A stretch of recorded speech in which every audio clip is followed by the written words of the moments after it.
What's up, guys? Welcome to Gwhisky. My name's Jeff. Now, this is a channel where I offer my thoughts and opinions on a specific whiskey, and if you stick around to the end, I'll be giving it a score as well. That sounds interesting? Hit subscribe down below. And with that out of the way, why don't we jump into our review? Today we're looking at Benriach the 12. Stick around.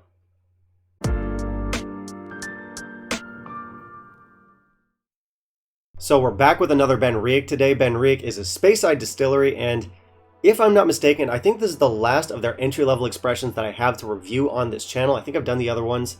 Could be mistaken.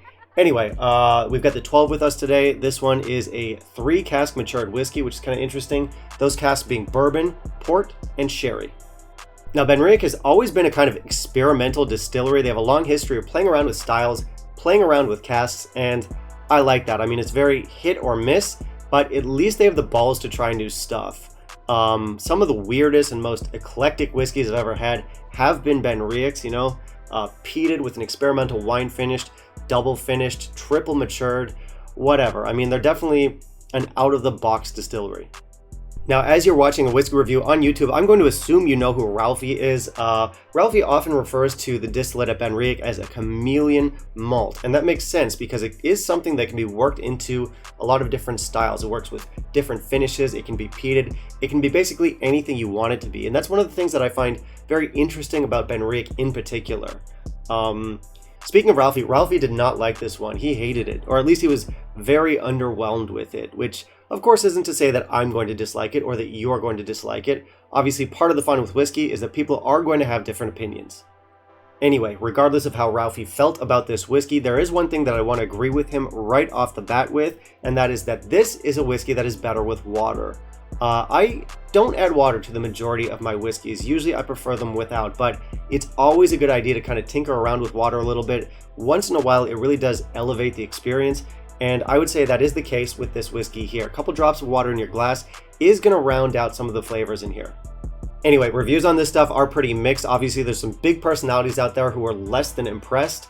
Oppositely, there are some people who say this is a really solid whiskey. I first tried this stuff last year when it came out in 2020. I hadn't seen any reviews on it yet, and without giving too much away, it was definitely not what I expected. So with that said, why don't we hop into a review of this one, see how I feel about it, and in the meantime, if you can kindly leave a like down below, that'd be greatly appreciated. Benriach usually does a pretty good job when it comes to specs. We do have our 46% ABV here. This is going to be non-chill filtered, and our color here is natural. So we are off to a good start.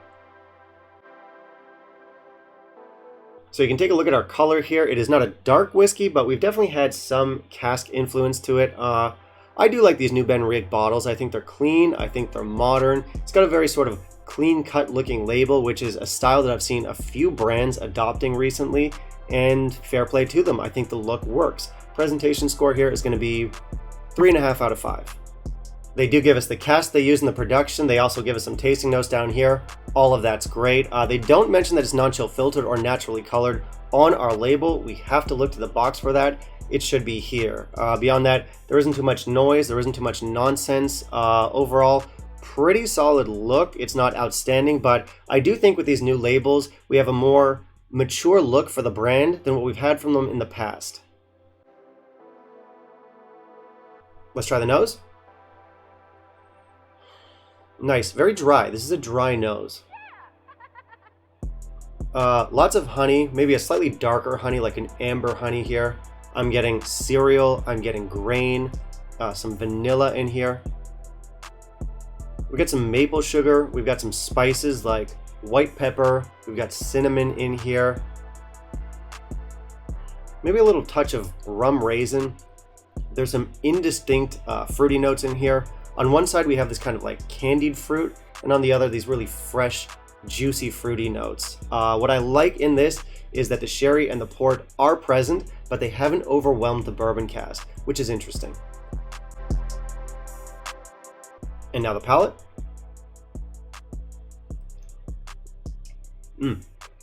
Clean, but definitely a sharpness to this. We're getting more of the other casks coming forward here, mostly the port. I'm getting candied strawberries in here, definitely some vanilla, some raisins, so a little bit of sherry in this too. And what else? We got some roasted nuts, we got some maple bacon in here, definitely some fruitiness too. I'm getting stuff like mangoes, bananas, just like general stewed fruits in here. And we have a drying woodiness to it, maybe like sawdust. Now our finish.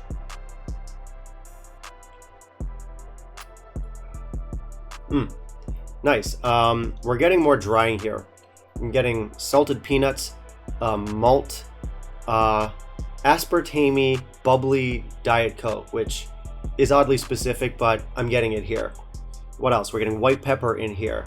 We're getting some toffee, some curdled milk in here, a touch of vinegar, some just general fruit peels in here, some golden delicious apples, and we've got some oak. This is a sharp, drying finish. Length would be medium to long. So this is a very different whiskey than previous Benriach 12-year-olds that we've had in the past. I've always been a fan of sherried Benriach 12s, even though there have been several different iterations of them, and all of them are wildly different. Seems like every time the brand repackages, they tinker with their formulas, and what they give us is completely different than what came before, and that definitely carries over with this expression. This 12-year-old is nothing like any of the 12s that we've seen from them in the past. Now, very early on, when I was just getting into single malts, I was a huge fan of the Benriach 12 Sherry Wood. That was a beautiful whiskey. It was a simple whiskey, but a nice sweetness to it, a good balance, and we had some really indulgent, like creamy notes to it. Then a little bit later, I think around maybe 2015 or so, I could be wrong there, they rebranded, they tinkered with their formulas, and they came out with a new sherry 12-year-old, and that one was completely different. It went in a totally different direction. That one was much spicier. It was much more challenging. I didn't like it quite as much as the previous one, but I did enjoy it, but I don't think that one resonated with a lot of people. Then finally, last year in 2020, we got this guy, and again, wildly different than what came before it. This one is good. I like it. It's got more of a craft profile, I'd say. It's not as sweet or as simple as that original sherry wood. It's not as spicy or as challenging as the 12-year-old that came before it. I think this one has more complexity and more character than the previous two. So I think this 3-cask approach that they have is working for them. Now, Ralphie called the different cask influences in this homogeneous, and I do see where he's coming from. Personally, I would use the word integrated. The different casks don't hit as separate bodies. There is kind of like a oneness to it, a singular character to the whiskey, but I'm okay with it. I think it works. We get those vanillas, we get those woods from the bourbon, we have these lighter, brighter fruity notes from the port, and then we have the darker fruity notes and the spices from the sherry. And they all kind of amalgamate into a singular character, but I like it. And overall, this just kind of hits like a craft whiskey. It feels like a whiskey for whiskey drinkers. It doesn't have any kind of generic character. There are definitely some challenging elements in here. There's stuff like curdled milk, there's vinegar, it's a very sharp whiskey, it's a very drying whiskey. So this isn't stuff that's going to appeal to everyone.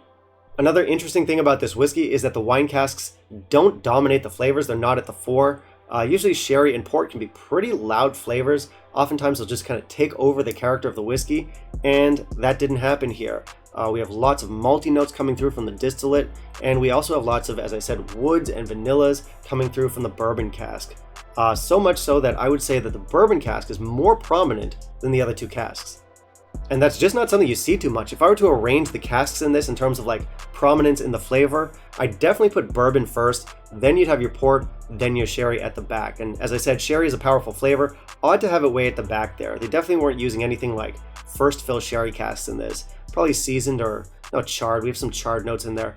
I don't know, but the sherry influence in this, not strong. And I'm okay with that. If you want big sherry, there are plenty of options out there. Clearly Benriach intended on having the sherry as a background player. Now, I don't know if that was like a cost-cutting measure, if it was the cheaper option, but if it was, good on them. They made it work. This is not a whiskey that conforms to industry norms, but Benriach, to their credit, never really have. Now, I know that Benriach fell under new ownership a few years back, and that recently people haven't been very happy with their owners at Brown-Forman, largely because they made the decision to start chill filtering Glendronach, which honestly was pretty dumb. I don't know why they made that call, but that aside, I will say they've done a decent job at modernizing Benriach. I think they've done a good job of making the brand a little bit more modern, a little bit more presentable. Yeah, some of that old magic is gone, but they didn't totally lose the experimental edge. They've kept some of their, cask play at work, and I love it. I hope they keep doing that. And I also hope that they never start chill filtering Benriach. or Glenglassaugh for that matter. After the fiasco, after the backlash they had from Glendronach, I really hope they've learned their lesson. Anyway, tangent. I love this whiskey. I think it's fantastic. I'm gonna give this a score of 88. It's not easy, it's not pretty, and if you're not on board with these flavors, I do understand why it just doesn't work for some people, but I like it a lot. Honestly, as far as I'm concerned, I think this is one of the stronger 12-year-olds on the market today. So I think we've got some pretty good value for this one. This one comes in at an entry-level price tag, or I should say high end of entry-level, but I think it's justified. I think this whiskey is a standout within its category, and I also think it's the best entry-level Benriach from the two 10-year-olds and the two 12-year-olds. I think the peated ones are both fine, but not outstanding. I think the 10 is a little bit simpler than the 12.